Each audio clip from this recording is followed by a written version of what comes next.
আলহামদুলিল্লাহি রাব্বিল আলামিন ওয়াসসালাতু ওয়াসসালামু আলা রাসূলিহিল কারীম ওয়া আলা আলিহি ওয়া সাহবিহি আজমাইন আম্মা বা'দ।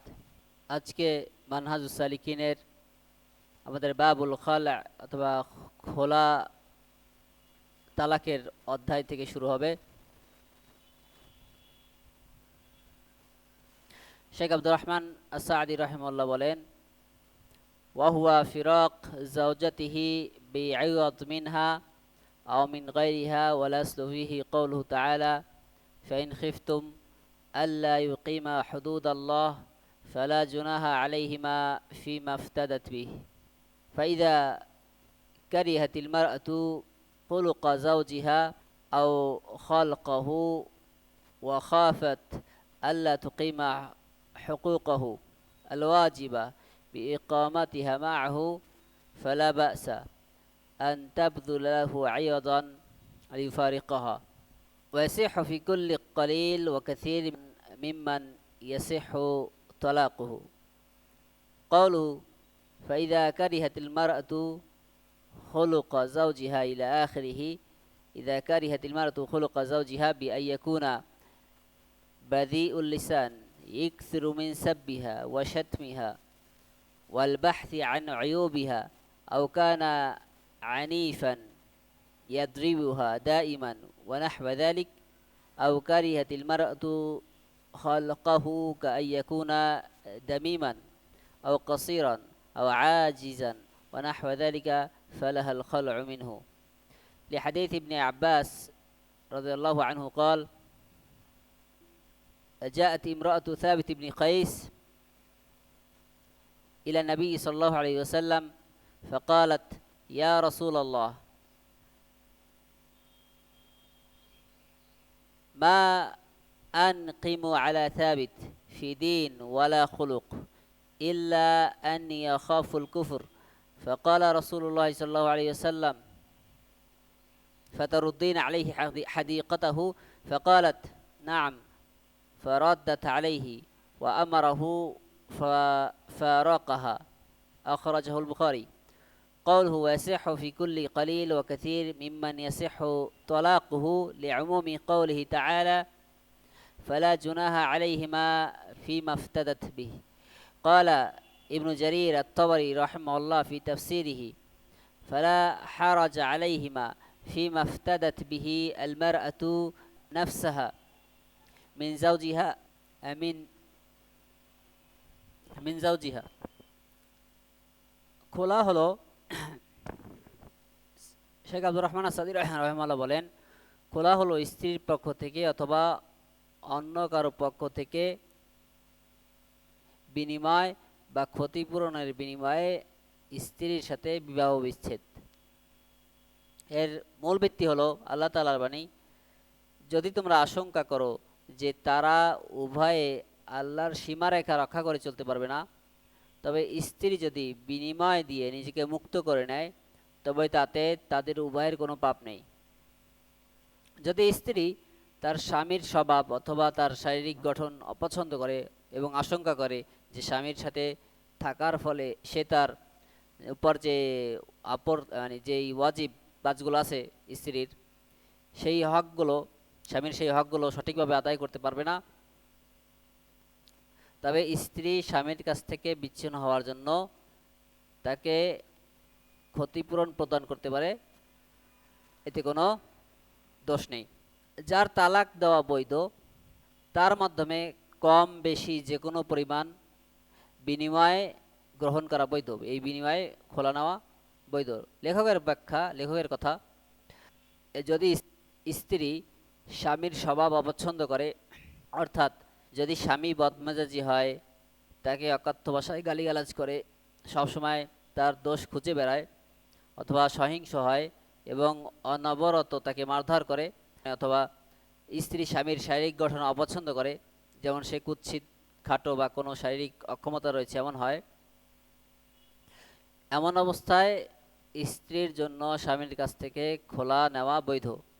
এর দলিল হলো ইবনে আব্বাস রাদিয়াল্লাহু আনহুর হাদিস। তিনি বলেন, সাবিত ইবনে কাইস ইবনে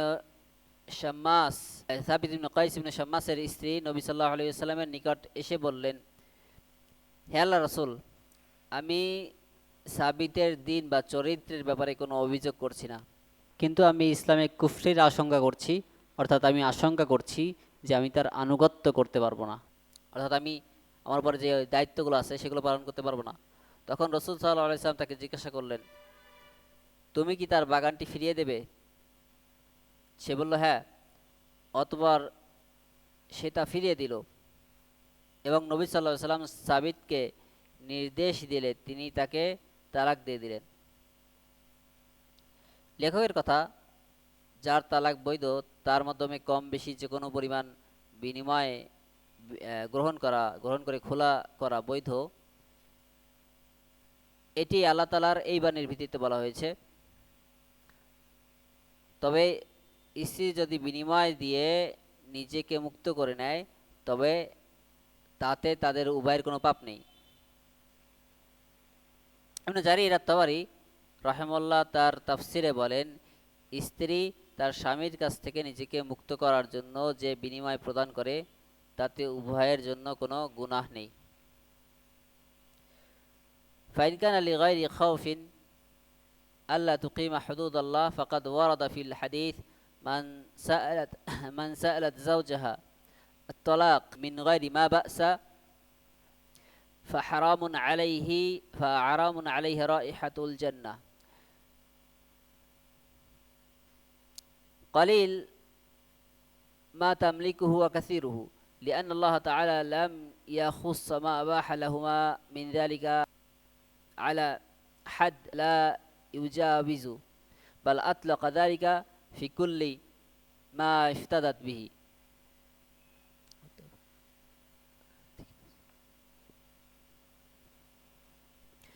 لأن الله تعالى لم يخص ما أباح لهما من ذلك على حد لا يجاوز بل أطلق ذلك في كل ما افتدت به ولحديث الربيع بنت معوذ قالت كان لي زوج يقل الخير علي إذا حضر ويحرمني إذا غاب فقلت له أختلع منك بكل شيء أملكه فقال نعم ففعلت فخاصم عمي معاذ بن عفراء إلى عثمان فأجاز الخلع فقالت وأمره أن يأخذ عقاص رأسي فما دونه أو قالت دون عقاص الرأس أخرجه عبد الرزاق وعلق البخاري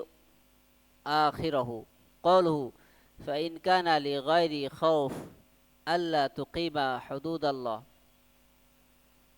أي إن كان طلبها الخلع من زوجها ليس لخوفها ألا تقيم بحقوق زوجها التي حدها الله وشرعها وكلفها بها وإنما لغرض آخر فحكم الخلع من ناحية الكراهية أو التحريم يتوقف على سبب طلبها للخلع كأن تكون ترغب في رجل آخر فأصبحت تسيء معاملة زوجها حتى يفارقها لتتزوج بالآخر مع أنه لا ضرر من زوجها فهذا حرام عليها للحديث الذي ذكره المؤلف নবী করিম সাল্লাল্লাহু আলাইহি সাল্লাম থেকে হাদিসে বর্ণিত হয়েছে, যে নারী কোনো কারণ ছাড়াই তার স্বামীর কাছে তালাক চায় তার উপর জান্নাতের ঘ্রাণও হারাম। এভাবে নারী তার মালিকানাধীন অল্প বা বেশি যে কোনো সম্পদ দিয়ে সে খোলা করতে পারে, কারণ আল্লাহ তাআলা তাদের জন্য যা বৈধ করেছেন তার জন্য তিনি নির্দিষ্ট কোনো সীমা নির্ধারণ করেননি, বরং যে কোনো কিছুর বিনিময়ে নিজেকে মুক্ত করার বিষয়টি তিনি উন্মুক্ত করে রেখে দিয়েছেন। এ বিষয়ে রুবাই বিনত মুআউযিজ রাদিয়াল্লাহু আনহু থেকে বর্ণিত এই হাদিসটিও এই একই প্রমাণ বহন করে। তিনি বলেন, আমার এক স্বামী ছিল, সে যখন উপস্থিত থাকতো তখন সে আমার উপরে কল্যাণ করতো না, আর যখন অনুপস্থিত থাকতো তখন সে আমাকে বঞ্চিত করত। তখন আমি তাকে বললাম, আমি আমার মালিকানাধীন সব কিছু দিয়ে তোমার থেকে মুক্ত হতে চাই। সে বলল, ঠিক আছে, আমি তাই করলাম। এরপর আমার চাচা মুআয ইবনে আফরা রাদিয়াল্লাহু আনহু আমার পক্ষ থেকে ওসমান রাদিয়াল্লাহু আনহুর কাছে অভিযোগ করলেন। ওসমান রাদিয়াল্লাহু আনহু সেই খোলাকে বৈধতা দিলেন। তিনি আরো বলেন, ওসমান রাদিয়াল্লাহু আনহু নির্দেশ দিলেন যেন আমার স্বামী, মানে আমার প্রাক্তন স্বামী, আমার চুলের বাঁধনের বিনিময়ে হলেও তা গ্রহণ করে। লেখকের ব্যাখ্যা, যদি আল্লাহর নির্ধারিত সীমা রক্ষা করতে না পারার আশঙ্কা থাকে, অর্থাৎ স্ত্রী যদি কোনো যৌক্তিক কারণ বা আল্লাহর নির্ধারিত হকসমূহ পালনে পালনে অক্ষমতার ভয় ছাড়া নিছক অন্য কোনো উদ্দেশ্যে স্বামীর কাছ থেকে খোলা দাবি করে, তবে তার খোলা করার বিষয়টি এর কারণ অনুযায়ী, এর পিছনের কারণ অনুযায়ী মাকরুহ বা হারাম হতে পারে। যেমন সে অন্য কোনো মানুষকে সে পছন্দ করে এবং বর্তমান স্বামীর সাথে সে খারাপ ব্যবহার করা শুরু করে এই কারণে, যাতে স্বামী তাকে তালাক দেয় এবং সে ওই পুরুষকে বিয়ে করতে পারে, অথচ বর্তমান স্বামীর পক্ষ থেকে তার উপরে কোনো জুলুম নেই, এমন পরিস্থিতিতে বা কষ্ট নেই, এমন পরিস্থিতিতে তার জন্য এভাবে খোলা তালাক নেওয়া হারাম। লেখকের উল্লেখিত হাদিসটি এই বিষয়টি প্রমাণ করে। কিতাবুত তালাক, ওয়াল আসলু ফীহি কাওলুহু তাআলা, ইয়া আইয়ুহান নাবিয়্যু ইন তাল্লাকতুমুন নিসাআ ফাতাল্লিকুহুন্না লিইদ্দাতিহিন ওয়া তালাকুহুন্না লিইদ্দাতিহিন্না। ফাসসারা হাদিস ইবনে উমর হাইথু তাল্লাকা যাওজাতাহু ওয়া হিয়া হাইদ। ফাসাআলা উমর রাদিয়াল্লাহু আনহু রাসূলুল্লাহ সাল্লাল্লাহু আলাইহি ওয়াসাল্লাম আন যালিকা ফাকালা মুরহু ফালিউরাজি'হা সুম্মা লিয়াতরুকহা হাত্তা তাতহুরা সুম্মা তাহিদা সুম্মা তাতহুরা সুম্মা ইনশাআল্লাহ আমসাকা বা'দু ওয়া ইনশাআ তাল্লাকা ক্বাবলা ইয়ামুসসা ফাতিলকাল ইদ্দাতু আল্লাতী আমারাল্লাহু আন তুতাল্লাকা লাহান নিসা। মুত্তাফাকুন আলাইহি। ওয়া ফি রিওয়ায়াতিন মুরহু ফালিউরাজি'হা সুম্মা লিয়ুতাল্লিকহা তাহিরান আও হামিলান। وهذا دليل على أنه لا يحل له أن يطلقها وهي حائض أو في طهر وطئ فيه إلا إن تبين حملها.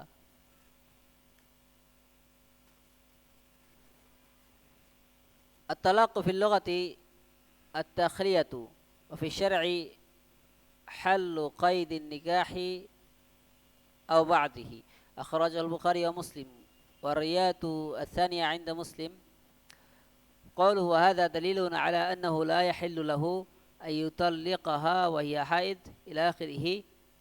ولعل الحكمة في هذا التشريع مراعاة حال المرأة وتقليل الطلاق، فإن المرأة في حال الحيض تتغير طبيعتها فلعلها تخطئ على زوجها بسببه، وهنا لا يجوز أن يطلقها بل عليه أن ينتظر إلى أن تنتهي من الحيض وتطهر ولا يجامعها في هذا الطهر، فإن جامعها فإنه يجب عليه أن ينتظر حتى تحيض ثم تطهر، وعندها إن شاء الله أن يطلق فله ذلك. ومرور هذه المدة سبب لتغير الحال والتروي في الطلاق، وهذا من محاسن التشريع. ويجوز للزوج أن يطلقها إذا تبين حملها ولو وقع منه الطلاق في حال الحيض، فإن عليه أن يراجعها حتى তাতহুরা, সুম্মা তাহিদা, সুম্মা তাতহুরা, فإذا شاء أن يطلقها فإنه يطلقها في هذا الطهر على ألا يجامعها فيه. وهل تجب عليه رجعتها أو تستحب؟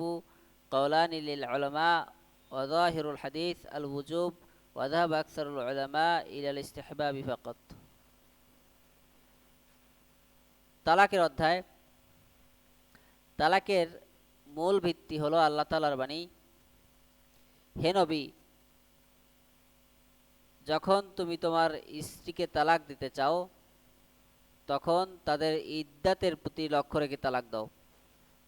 তাদেরকে ইদ্দাতের প্রতি লক্ষ্য রেখে তালাক দেওয়ার বিষয়টি ইবনে উমর রাদিয়াল্লাহু আনহুর হাদিসে ব্যাখ্যা করা হয়েছে। তিনি তার স্ত্রীকে হাইদ অবস্থায় তাকে তালাক দিয়েছিলেন। তখন উমর রাদিয়াল্লাহু আনহু এ বিষয়ে রাসূলুল্লাহ সাল্লাল্লাহু আলাইহি ওয়াসাল্লামের নিকট জিজ্ঞাসা করলে তিনি বলেন, তাকে নির্দেশ দাও যেন সে স্ত্রীকে ফিরিয়ে নেয়, তারপর সে যেন তাকে ততক্ষণ রেখে দেয় যতক্ষণ না সে পবিত্র হয়।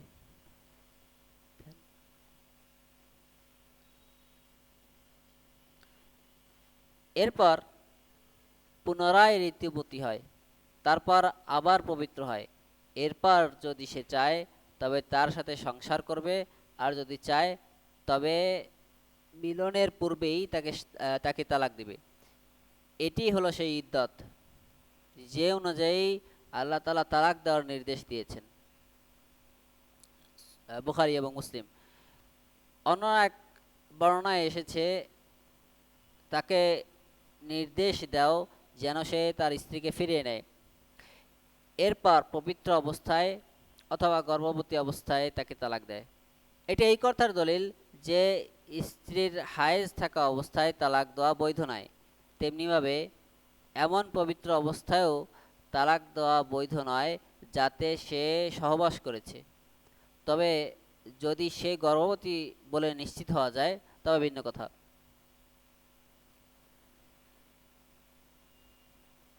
তালাক শব্দের শাব্দিক অর্থ হলো মুক্ত করা বা ছেড়ে দেওয়া। শরীয়তের পরিভাষায় তালাক হলো বিবাহ বন্ধন ছিন্ন করা বা কোনো অংশ বিচ্ছিন্ন করা। লেখকের বক্তব্য, এটি এই কথার দলিল যে স্ত্রীর হায়েজ থাকা অবস্থায় তাকে তালাক দেওয়া বৈধ নয়। এই বিধানের পিছনে হিকমত হলো নারীর অবস্থার প্রতি লক্ষ্য রাখা এবং হায়েজ এবং তালাকের হার কমিয়ে আনা। কারণ ঋতু অবস্থায় নারীর শারীরিক ও মানসিক অবস্থার পরিবর্তন ঘটে, যার ফলে হয়তো সে স্বামীর সাথে ভুল আচরণ করে বসতে পারে। এমত অবস্থায় তাকে তালাক দেওয়া বৈধ নয়, বরং স্বামীর উচিত স্ত্রীর ঋতু থেকে পবিত্র হওয়া পর্যন্ত অপেক্ষা করা, আর পবিত্র হওয়ার পর তার সাথে সে সহবাস করবে না। অর্থাৎ যদি তালাক দেওয়ার নিয়ত থাকে, যদি সহবাস করে ফেলে তবে সে পুনরায় ঋতুবতী হয়ে পবিত্র না হওয়া পর্যন্ত অপেক্ষা করতে হবে। এরপর যদি স্বামী তাকে তালাক দিতে চায় তবে তা করতে পারে। এই দীর্ঘ সময় অতিবাহিত হওয়া যদি হয় তবে মন পরিবর্তনের এবং তালাকের ব্যাপারে ধীরস্থিরভাবে চিন্তা করার একটি সুযোগ থাকবে। এটি শরিয়াতের অন্যতম একটি সৌন্দর্য। যদি স্ত্রী গর্ভবতী বলে নিশ্চিত হওয়া যায় তবে স্বামী তাকে তালাক দিতে পারে। আর যদি কেউ হায়েজ অবস্থায় থাকে, আর যদি কেউ হায়েজ অবস্থায় থাকা কালে তালাক দিয়ে ফেলে তবে তার উপর ওয়াজিব হলো স্ত্রীকে ফিরে আনা এবং ততক্ষণ পর্যন্ত অপেক্ষা করা যতক্ষণ না সে পবিত্র হয় এবং পুনরায় ঋতুবতী হয় এবং পুনরায় পবিত্র হয়। এরপর যদি সে তালাক দিতে চায় তবে সে যেন এমন পবিত্র অবস্থায় তাকে তালাক দেয় যে সময়ে সে তার সাথে তবে সে যেন এমন পবিত্র অবস্থায় তালাক দেয় যে সময়ে সে তার সাথে সহবাস করেনি। এক্ষেত্রে স্ত্রীকে ফিরিয়ে নেওয়া ওয়াজিব নাকি মুস্তাহাব, এ বিষয়ে আলেমদের দুটি মত রয়েছে। হাদিসের বাহ্যিক অর্থ থেকে বোঝা যায় যে বিষয়টি ওয়াজিব, তবে অধিকাংশ আলেম এটিকে কেবল মুস্তাহাব বলে মত দিয়েছেন। ওয়াকাউ তালাকু বিকুল্লি লাফযিন দাল্লা আলাইহি মিন সরিহ ওয়ালা ইউফহামু মিনহু সিওয়া আত-তালাক কালাফয আত-তালাক ওয়ামা তাসাররাফা মিনহু ওয়ামা কানা মিসলাহু ওয়া কিনায়া ইযা নাওয়া বিহা আত-তালাক أو دلت القرينة على ذلك. قوله ويقع الطلاق بكل لفظ دل عليه إلى آخره. ألفاظ الطلاق تنقسم إلى قسمين: القسم الأول ألفاظ صريحة وهي الألفاظ الموضوعة له التي لا تحتمل غيره، وهي لفظ الطلاق وما تصرف منه نحو طلقتك وأنت طالق وأنت مطلقة، وما كان مثل الطلاق وهو لفظ الفراق والسراح. والقسم الثاني ألفاظ كناية وهي الألفاظ التي تحتمل الطلاق وغيره، أو كأنت حرة أو أنت خلية أو أنت بتة أو الحقي بأهلك وما أشبه ذلك. وألفاظ الكناية منها ما هو ظاهر ومنها ما هو خفي، والفرق بين الألفاظ الصريحة والألفاظ الكناية في الطلاق أن الصريحة يقع بها الطلاق ولو لم ينوه، سواء كان جادا أو هازلا، لحديث أبي هريرة رضي الله عنه الآتي: وأما الكناية فلا يقع بها طلاق إلا إذا نواه مقارنة لللفظ أو وجدت قرينة على الطلاق. ومن هذه القرائن إذا تلفظ بالكناية في حال خصومة بينه وبين زوجته، إذا تلفظ بها في حال غضب، إذا تلفظ بها في جواب سؤالها له الطلاق، ولو ادعى هذه الحالة أنه لم يرد الطلاق فإنه يدان فيها بينه وبين الله تعالى. وأما إذا رفع الأمر إلى القاضي فإنه لا يقبل منه لتأثير دلالة الحال في الحكم. তালাক এমন প্রতিটি শব্দ যা দ্বারা সংগঠিত হয়, অথবা তালাকের শব্দ থাকে, অথবা তালাকের সমর্থক, অথবা তালাক শব্দ থেকে অন্য কোনো যে সকল শব্দ তৈরি হয়েছে তা থেকে উদ্ভূত হয়। তালাক দুই প্রকার, তালাকের শব্দগুলো দুই প্রকার: সরিহ স্পষ্ট শব্দ যা তালাক ব্যতীত অন্য কোনো অর্থ প্রকাশ করে না, যেমন তালাক শব্দটি, এবং এর থেকে উদ্ভূত রূপসমূহ অথবা সমজাতীয় শব্দ। কিনায়া বা ইঙ্গিতপূর্ণ রূপ হলো যদি এর দ্বারা তালাকের নিয়ত থাকে অথবা পারিপার্শ্বিক অবস্থা করিনা তালাকের ইঙ্গিত দেয়। লেখকের বক্তব্য: তালাক এমন প্রতিটি শব্দ যা দ্বারা সংগঠিত হয়। তালাকের শব্দাবলী দুই ভাগে বিভক্ত। প্রথম প্রকার সুস্পষ্ট শব্দ সরিহা, এগুলো এমন শব্দ যা তালাকের জন্যই নির্ধারিত এবং এতে তালাক ছাড়া অন্য কোনো অর্থ হওয়ার অবকাশ নেই, যেমন তালাক শব্দটি এবং এর অনন্য রূপগুলো, যেমন তল্লাকতুকি, আমি তোমাকে তালাক দিলাম। আন্তি তালিক, তুমি তালাক প্রাপ্তা। অথবা আন্তি মুতাল্লাকা, তোমাকে তালাক দেওয়া হয়েছে। তালাকের সমজাতীয় শব্দগুলো এর অন্তর্ভুক্ত, যেমন ফিরাক, তোমার আমার মধ্যে বিচ্ছেদ হইল, এই ধরনের শব্দ। মুক্তি, তোমাকে মুক্ত দিয়ে দিলাম, এই ধরনের শব্দ। দ্বিতীয় প্রকার ইঙ্গিতপূর্ণ শব্দ। এগুলো এমন শব্দ যা দিয়ে তালাকও বোঝানো যেতে পারে, আবার অন্য কিছু বোঝানো যেতে পারে। যেমন তুমি স্বাধীন, আন্তি হররা, তুমি মুক্ত। আন্তি খালিয়া, তুমি বিচ্ছিন্ন। আন্তি বাত্তা, অথবা তোমার বাপের বাড়ি চলে যাও, এই জাতীয় শব্দসমূহ। উল্লেখ্য যে ইঙ্গিতপূর্ণ শব্দগুলোর মধ্যে কিছু শব্দ স্পষ্ট হয়, আবার কিছু শব্দ অস্পষ্টও হয়। তালাকের ক্ষেত্রে সুস্পষ্ট শব্দ অর্থাৎ সরিহ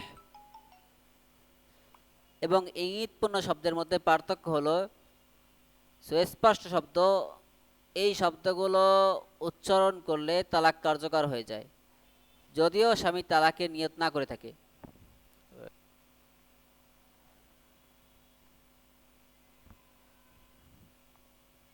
তালাকের ক্ষেত্রে সুস্পষ্ট শব্দ এবং ইঙ্গিতপূর্ণ শব্দের মধ্যে পার্থক্য হলো, সুস্পষ্ট শব্দ, এই শব্দগুলো উচ্চারণ করলে তালাক কার্যকর হয়ে যায়, যদিও স্বামী তালাকের নিয়ত না করে। এমনকি সে কৌতুকবশত বা মজা করে বললেও তা কার্যকর হয়, তালাক কার্যকর হয়ে যাবে। এর সপক্ষে আবু হুরায়রা রাদিয়াল্লাহু আনহু থেকে বর্ণিত হাদিসটি হলো প্রমাণ। ইঙ্গিতপূর্ণ শব্দ, এই শব্দগুলো দ্বারা তালাক কার্যকর হয় না, যদি না স্বামী শব্দগুলো বলার সময় তালাকের নিয়ত রাখে, অথবা এমন কোনো পারিপার্শ্বিক পরিস্থিতি থাকে যা তালাকের দিকে ইঙ্গিত করে। তালাকের ইঙ্গিতবাহী কিছু পরিস্থিতি হলো, স্বামী স্ত্রীর মধ্যে ঝগড়া বা বিবাদের সময় ইঙ্গিতপূর্ণ শব্দ ব্যবহার করা, রাগের সময় এমন শব্দ উচ্চারণ করা, স্ত্রী তালাক চাইলে তার প্রশ্নের উত্তরে সেই শব্দগুলো বলা।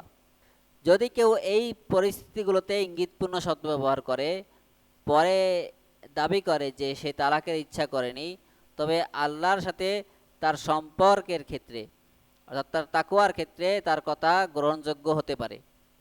কিন্তু বিষয়টি বিচারকের কাছে উপস্থিত হয়, যদি বিষয়টি বিচারকের কাছে উপস্থিত হয়, তবে তার এই দাবি গ্রহণ করা হবে না, কারণ বিচারিক সিদ্ধান্তে পরিস্থিতির ইঙ্গিত ও প্রমাণাদি কার্যকর ভূমিকা রাখে। ওয়াকাউ তালাকু মুনজাজান আও মুআল্লাকান আলা শারত, كقوله إذا جاء الوقت الفلاني فأنت طالق، فمتى وجد الشرط الذي علق عليه الطلاق وقع. قوله ويقع الطلاق منجزا إلى آخره، الطلاق المنجز هو الذي يقع في الحال، أما الطلاق المعلق فهو الذي يعلق على شرط في المستقبل، فإذا حصل الشرط وقع الطلاق به، كأن يقول لزوجته إن خرجت هذا اليوم من البيت فأنت طالق، أو إذا جاء رمضان فأنت طالق.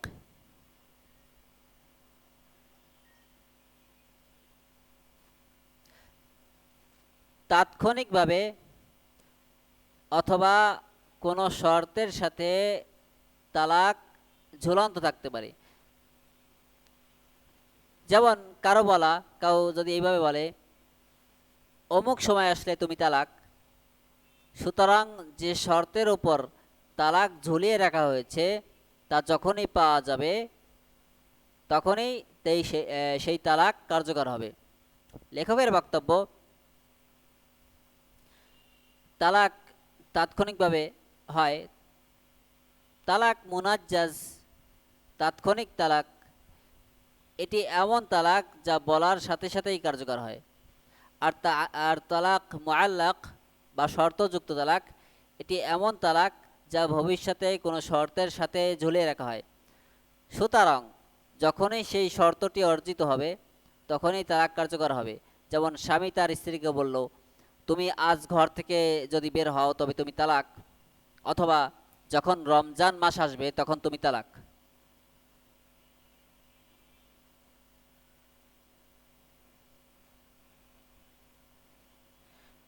ফাসলুন ওয়ায়ামলিকুল হুররু সালাস তালকাত ফাইদা তাম্মাত লাম তাহিল্লা লাহু হাত্তা তানকিহা যাওজান গায়রাহু বিনিকাহিন সহিহ ইয়াতাউহা লিকাউলিহি তাআলা আত-তালাকু মাররাতান ইলা কাউলিহি ফাইন তাল্লাকাহা ফালা তাহিল্লু লাহু মিন বা'দু হাত্তা তানকিহা যাওজান গায়রাহু।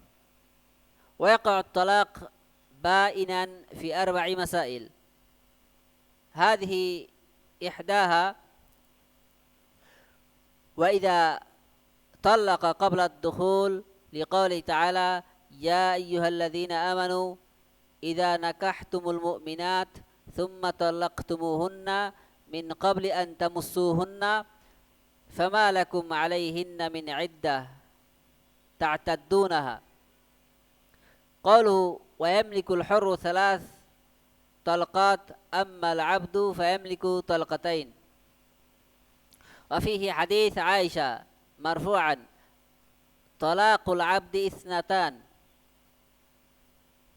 ولا تحل له حتى تنكح زوجا غيره. أخرجه الدارقطني والبيهقي وأخرجه أبو داود والترمذي وابن ماجه بلفظ طلاق الأمة تطليقتان وعدتها حيضتان. قال أبو داود هو حديث مجهول، وقال الترمذي حديث غريب لا نعرفه، وقال الترمذي حديث غريب لا نعرفه مرفوعا إلا من حديث مظاهر بن أسلم ومظاهر لا يعرف له في العلم غير هذا الحديث. وفي هذا قول عمر ينكح العبد امرأتين ويطلق تطليقتين تقدم في باب المحرمات في النكاح. قوله هذه إحداها أي إذا طلقها ثلاثا فبعد الثالثة تبين منه. একজন স্বাধীন পুরুষ 3 তালাকের অধিকারী। সুতরাং যখন তালাকের সংখ্যা 3 পূর্ণ হয়ে যায় তখন সেই নারী তার জন্য বৈধ হবে না, যতক্ষণ না সে অন্য কোনো পুরুষকে, অর্থাৎ ওই নারী অন্য কোনো পুরুষকে বিয়ে করে এবং সেই পুরুষের সাথে সহবাস হয়। এটা আল্লাহ তাআলার ইবানের জন্য। আল্লাহ তাআলা বলেন তালাক 2 বার, অতঃপর যদি সে তাকে তালাক দেয়, অর্থাৎ তৃতীয়বার তালাক দেয়, তবে এরপর থেকে সে তার জন্য আর হালাল হবে না যতক্ষণ না সে অন্য কোনো স্বামীকে বিয়ে করে। 4টি ক্ষেত্রে তালাক বাইন হয়, অর্থাৎ বিচ্ছিন্নকারী হিসেবে গণ্য হয়, যেখানে আর ফিরিয়ে আনা যায় না। 1 নম্বরে যেমনটি বলা হয়েছে এই 3টি তালাকের ক্ষেত্রে কেউ যদি 3টি তালাক দিয়ে দেয় তবে তালাক বাইন হয়, বিচ্ছিন্নকারী হয়। যদি 2 নম্বরে হলো যদি বাসর যাপনের আগে তালাক দেয়, আল্লাহ তাআলার এই বাণীর ভিত্তিতে হে মুমিনগণ, তোমরা যখন মুমিন নারীদের বিয়ে করো তারপর তোমরা যদি সহবাসের আগেই তাদের তালাক দাও তবে তাদের উপর তোমাদের ইদ্দাত গণনা করার কোনো অধিকার নেই। লেখকের কথা, একজন স্বাধীন পুরুষ 3 তালাকের অধিকারী, পক্ষান্তরে কৃতদাস গোলাম তারা 2 তালাকের অধিকারী। এ বিষয়ে আয়েশা রাদিয়াল্লাহু আনহা থেকে একটি মারফু হাদিসে বর্ণিত হয়েছে, দাস বা গোলামের তালাক 2টি, আর 3 তালাক দিলে সে ততক্ষণ পর্যন্ত তার জন্য বৈধ হবে না যতক্ষণ না সে অন্য কাউকে বিয়ে করে। আর ইবনে মাজাহ এই শব্দ বর্ণনা করেছেন কৃতদাসীর তালাক 2টি, আর তার ইদ্দাত 2টি ঋতু। আবু দাউদ রাহিমাহুল্লাহ বলেন এটি একটি মাঝহুল হাদিস। তিরমিজি রাহিমাহুল্লাহ বলেন এটি একটি গরীব হাদিস। আমরা মুজাহির ইবনু আসলামের বর্ণনা ছাড়া, আসলামের এই বর্ণনা ছাড়া তার অন্য কোনো বর্ণনা আমরা জানি না। এ বিষয়ে ওমর রাদিয়াল্লাহু আনহু থেকে উক্তি রয়েছে, তিনি বলেন গোলাম অর্থাৎ দাস দুজন নারীকে বিয়ে করতে পারে এবং 2টি তালাক দিতে পারে। লেখকের কথা, এই বিষয়টি তার একটি, অর্থাৎ যখন স্বামী স্ত্রীকে তালাক দেয় তবে 3য় তালাকের পর সে তার কাছ থেকে পুরোপুরি বিচ্ছিন্ন হয়ে যায়, অর্থাৎ বাইন তালাক হয়ে যায়। ওয়াইদা কানা ফি নিকাহিন ফাসিদ ওয়াইদা কানা আলা ইওয়াদ ওয়ামা সিওয়া যালিকা ফাহুয়া তালাক রাজঈ ইয়ামলিকু الزوج راجعة زوجته ما دامت في العدة لقوله تعالى وبعولتهن أحق بردهن في ذلك إن أرادوا إصلاحا الرجعية حكمها حكم الزوجات إلا في وجوب القسم لقوله وإذا كان في نكاح فاسد كنكاح المعتدة ونكاح المتعة ونحوهما لأنها إذا لم تحل بالنكاح لعدم صحته وجب ألا تحل بالرجعة فيه. قالوا وإذا كان على عوض وهو الخلع فإذا فارقها على عوض فإنها تبين منه لأنها ما بذلت المال إلا لأنها تريد التخلص منه فلا يملك الرجعة فيه. قاله وما سوى ذلك فهو طلاق رجعي، أي ما سوى هذه الحالات الأربعة لا تعتبر المرأة بائنا بل تكون مطلقة رجعية يملك الزوج إرجاعها بغير عقد ولا تفتقر الرجعة إلى ولي ولا صداق ولا رضا المرأة ولا علمها بإجماع العلماء. قالوا والرجعية حكمها حكم الزوجات إلا في وجوب القسم، أي إن المطلقة الرجعية لها جميع أحكام الزوجات إلا القسم فلا يلزمه المبيت عندها فهي زوجة يلحقها الطلاق والظهار والإلاء ويباح لزوجها وطئها والخلوة والسفر بها ولها أن تتزين له ويجب عليه نفقتها وسكناها. قال تعالى يا أيها النبي إذا طلقتم النساء فطلقوهن لعدتهن وأحصوا العدة واتقوا الله ربكم لا تخرجوهن من بيوتهن. وقال تعالى في المطلقات وأسكنوهن من حيث سكنتم من وجدكم. وكذلك يرثها وترثه لو مات أحدهما في العدة وتحصل الرجعة بقوله راجعتك أو رددتك أو أمسكتك ونحوها ويحصل أيضا بوطئه لها. যদি বিয়েটি ফাসিদ হয় 3 নম্বরে। 4 নম্বর হলো যদি তালাক কোনো বিনিময় হয় অর্থাৎ খোলা হয়। এই ক্ষেত্রগুলো ছাড়া বাকি সব তালাক হলো তালাক রাজঈ অর্থাৎ প্রত্যাবর্তনযোগ্য তালাক। ইদ্দাত চলাকালীন স্বামী তার স্ত্রীকে ফিরিয়ে নেওয়ার অধিকার রাখে আল্লাহ তাআলার এই বাণীর ভিত্তিতে। আর এই সময়ের মধ্যে তারা যদি আপোষ মীমাংসা করতে চায় তাদের স্বামীরা তাদের ফিরিয়ে নেওয়ার অধিকতর হকদার। রাজঈ তালাকপ্রাপ্তা স্ত্রীর বিধান হলো অন্যান্য স্ত্রীদের মতোই, তবে রাত বন্টন এই বিষয়টা ব্যতীত। লেখকের বক্তব্য, যদি বিবাহটি ফাসিদ হয়, যেমন ইদ্দাত পালনরত নারীর সাথে বিয়ে হয় বা মুতাবিহে কেউ যদি করে, এবং এই জাতীয় অন্যান্য কোনো কারণ হয়, তবে বিয়েটি সহি না হওয়ার কারণে ওই নারী তার জন্য বৈধই হয়নি, তখন রজাআতের মাধ্যমে সে বৈধ হতে পারবে না। লেখকের বক্তব্য, যখন কোনো বিনিময়ের মাধ্যমে স্বামী স্ত্রী বিচ্ছিন্ন হয়ে যায়, তখন সে স্ত্রী তার থেকে বাইন হয়ে যায়, কারণ স্ত্রী তো নিজের থেকে টাকা বা সম্পদ দিয়ে এই জন্যই নিজেকে মুক্ত করেছে যাতে সে স্বামীর থেকে মুক্ত হতে পারে। তাই এক্ষেত্রে স্বামীর স্ত্রীকে ফিরিয়ে নেওয়ার কোনো অধিকার থাকবে না।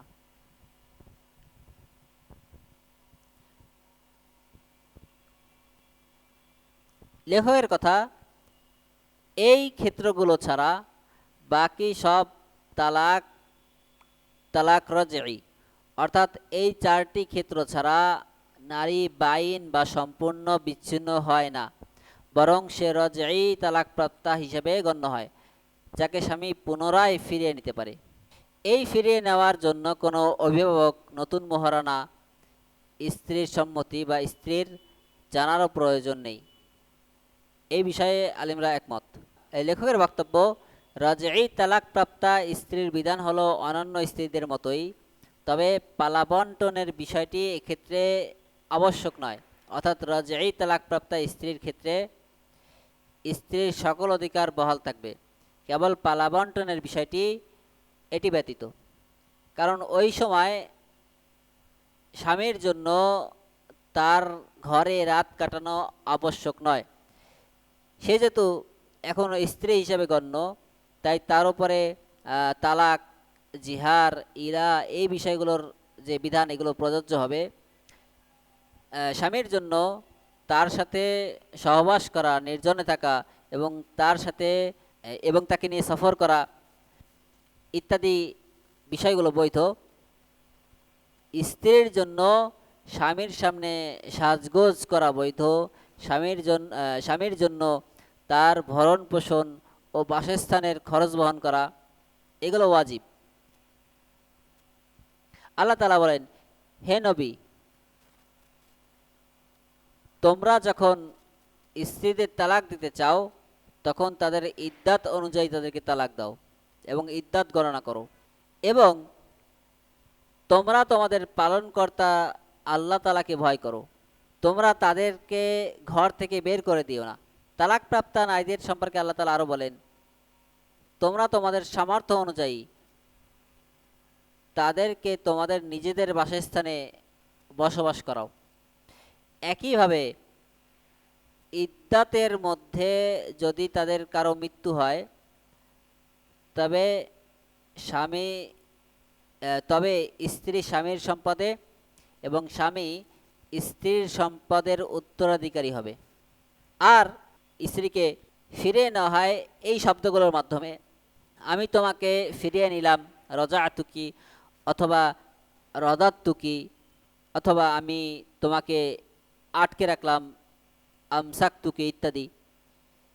তাছাড়া স্ত্রীর সাথে যদি স্বামী সহবাস করে তবেও এভাবে রজাআত সম্পন্ন হয়।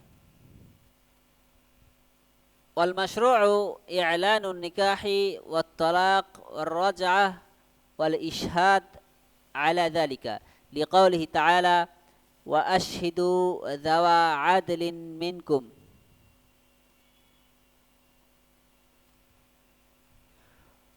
قوله والمشروع إعلان النكاح والطلاق والرجعة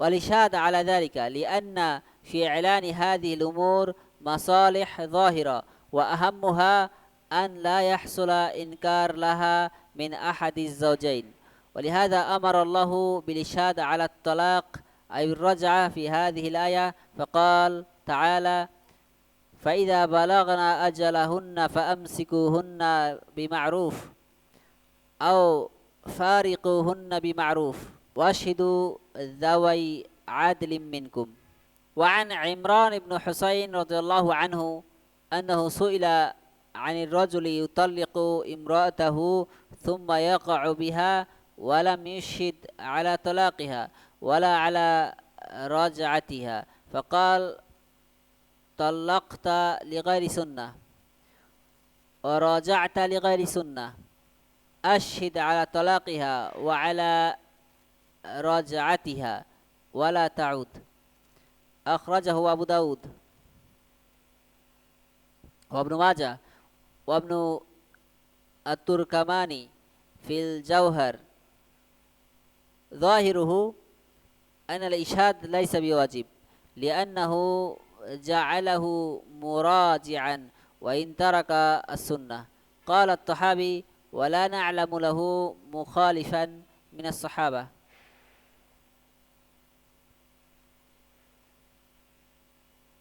শরীয়তের বিধান হলো বিয়ে, তালাক এবং প্রত্যাবর্তন এই বিষয়গুলোর ঘোষণা করা এবং এইগুলোর জন্য সাক্ষী রাখা আল্লাহ তাআলার বাণী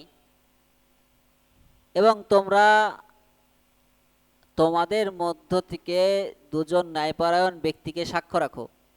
লেখকের বক্তব্য, শরীয়তের বিধান হলো বিয়ে, তালাক এবং রাজাআতের ঘোষণা দেওয়া এবং সাক্ষী রাখা, কারণ এই বিষয়গুলো ঘোষণা করার মধ্যে স্পষ্ট কল্যাণ নিহিত রয়েছে।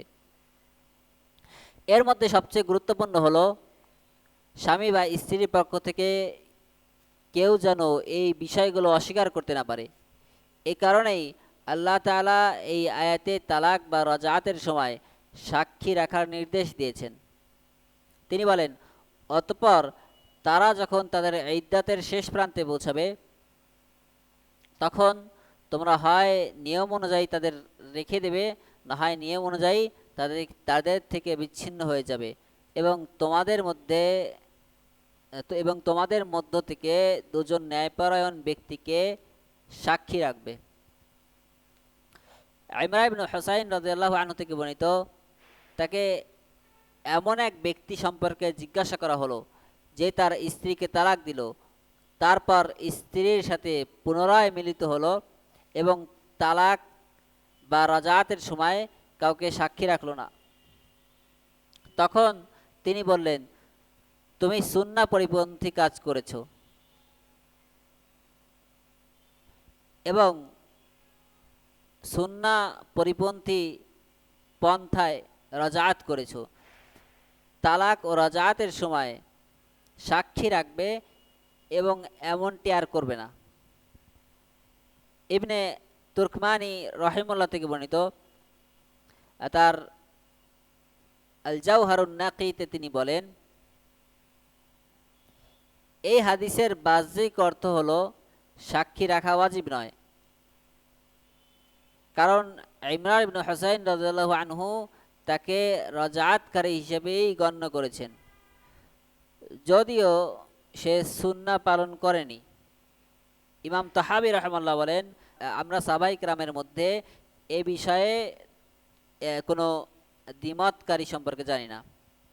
ওয়াফিল হাদিসি সালাসুন জিদ্দুহুন্না জিদ্দুন ওয়া হাজলুহুন্না জিদ্দুন النكاح والطلاق والرجعة رواه الأربعة إلا النسائي. وفي حديث ابن عباس مرفوعا إن الله وضع على أمتي الخطأ والنسيان وما استكره عليه رواه ابن ماجه أخرجه أبو داود والترمذي وابن ماجه وقال الترمذي حديث غريب. وقوله ثلاث جدهن جد إلى آخره، لعل المؤلف قصد بإيراد هذا الحديث بيان التعظيم الشرعي للنكاح والطلاق والرجعة، وأن النكاح ينعقد والطلاق والرجعة ينعقدان يقعان إذا صدرت هذه الأمور من عاقل، ولو كان هازلا غير جاد فوجب الاحتياط لها. وأراد المؤلف أن يستدل بهذا الحديث على أن الطلاق لا يقع في حال الخطأ والنسيان والإكراه، فلو قال رجل لامرأته أنت طالق ولكن في نيته أن يقول طاهر ولكن أخطأ فإنه يقع الطلاق. وأراد المؤلف يستدل بهذا الحديث على أن الطلاق لا يقع في حال الخطأ والنسيان والإكراه، فلو قال رجل لامرأته أنت طالق ولكن في نيته أن يقول طاهر لكن أخطأ فإنه لا يقع الطلاق. وكذا لو أكره على النكاح أو الطلاق أو الرجعة فإنها لا تقع، وكذلك في حال النسيان. فلو كان لرجل ابنتان وأراد إنكاح إحداهما وفي العقد نسي فنطق باسم الثانية وهو لا يريد أن يكون العقد عليها ولا الزوج يريدها فإنه لا ينعقد النكاح لأجل النسيان، فالناس فاقد لأهلية التكليف حال نسيانه والله أعلم। হাদিসে বর্ণিত হয়েছে তিনটি বিষয় এমন যা নিয়ত করে বললে সেটা প্রযোজ্য, আর ঠাট্টা করে বললেও তা প্রযোজ্য, আর তা হলো বিয়ে, তালাক এবং রজা প্রত্যাবর্তন। ইবনে আব্বাস রাদিয়াল্লাহু আনহু থেকে মারফু হাদিসে বর্ণিত হয়েছে, নিশ্চয়ই আল্লাহ আমার উম্মতের উপর থেকে ভুল এবং যা করতে তাদেরকে বাধ্য করা হয়েছে তার দায়ভার উঠিয়ে নেওয়া হয়েছে। আল্লাহ তাআলা উঠিয়ে নিয়েছেন। লেখকের কথা তিনটি বিষয় এমন যা নিয়ত করে বললে প্রযোজ্য হবে। হয়তো লেখক এই হাদিসটি উল্লেখ করার মাধ্যমে বিয়ে, তালাক ও রাজাতের ব্যাপারে শরীয়তের গুরুত্ব এবং মর্যাদা বোঝাতে চেয়েছেন। অর্থাৎ এখানে বুদ্ধিমান ব্যক্তি যদি এই কাজগুলো করে তবে তা কার্যকর হয়ে যাবে, সে তা ঠাট্টা করে বলুক বা কষ্ট রেখে বলুক। তাই এই বিষয়গুলোতে অত্যন্ত সতর্কতা অবলম্বন করা আবশ্যক। আর লেখক যে হাদিসটি অন্য একটি যে হাদিস উল্লেখ করেছেন যে আল্লাহ তাআলা এই উম্মতের ভুলগুলোকে এবং যা তাদের উপরে চাপিয়ে দেওয়া হয়েছে, তাদেরকে অনিচ্ছা সত্ত্বে তাদেরকে বাধ্য করা হয়েছে, সেই বিষয়গুলো আল্লাহ তাআলা মাফ করে দিয়েছেন। এই হাদিসটি দ্বারা লেখক দলিল নিতে চেয়েছেন যে ভুলবশত বা ভুলে গিয়ে বা জোরপূর্বক বাধ্য করা হলে তালাক কার্যকর হয় না। যেমন যদি কোনো ব্যক্তি তার স্ত্রীকে বলে তুমি তালাক প্রাপ্তা, কিন্তু তার নিয়ত ছিল এটা বলা যে তুমি পবিত্র, তাহির বলতে যায় তালিক বলে ফেললো, আর ভুলবশত তালাক শব্দ বেরিয়ে গেল, তবে এতে তালাক কার্যকর হবে না। অনুরূপভাবে যদি তাকে বিয়ে, তালাক বা রাজাতের ক্ষেত্রে বাধ্য করা হয় তবে তা কার্যকর হবে না। ভুলে যাওয়ার ক্ষেত্রেও একই বিধান। যেমন কারো যদি দুজন মেয়ে থাকে এবং সে একজনের বিয়ে দিতে চাইল, কিন্তু বিয়ের আকদ বা চুক্তির সময় সে ভুলে অন্যজনের নাম বলে ফেলল, অথচ তার ইচ্ছা ছিল না যে তার সাথে তার বিয়ে হোক এবং স্বামীও অর্থাৎ যার সাথে বিয়ে হচ্ছে পাত্র তাকে চায় না, তবে ভুলবশত এমনটি হওয়ার কারণে বিয়ে সম্পন্ন হবে না। কারণ যে ভুলে যায় সে ওই ভুল করার মুহূর্তে তার জন্য ওই ভুল করার মুহূর্তে শরিয়াতের দায়িত্ব পালনের উপযুক্ততা হারিয়ে ফেলে, তার উপরে শরিয়াত তখন প্রযোজ্য হয় না। আল্লাহ তাআলাই ভালো জানেন। সুবহানাকাল্লাহুম্মা বিহামদিকা আশহাদু আল্লা ইলাহা ইল্লা আনতা আস্তাগফিরুকা ওয়া আতুবু ইলাইকা।